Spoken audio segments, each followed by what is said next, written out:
નવાખલ ખાતે 6 ઉમેદવાર વચ્ચેના ચૂંટણી જંગમાં દિવ્યાંગ ઉમેદવારનો વિજય.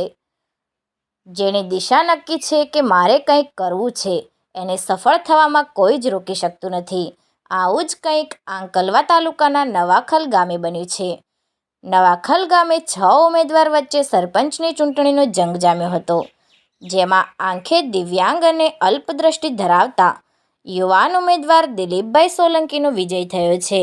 આંખોની દ્રષ્ટિ ભલે ઓછી છે, પરંતુ દિશા નક્કી હતી કે મારે મારા ગામ માટે કંઈક કરવું છે તેવી ગામના વિકાસની દીર્ઘદ્રષ્ટિ ધરાવતા દિલીપભાઈ સોલંકી કે જેઓ છેલ્લા ઘણા સમયથી પોતાના ગામની સમસ્યાઓને લઈને સોશિયલ મીડિયામાં અવાજ ઉઠાવતા હતા અને ગામનો વિકાસ થાય તેના માટે અવારનવાર તેઓ રજૂઆતો કરતા હતા.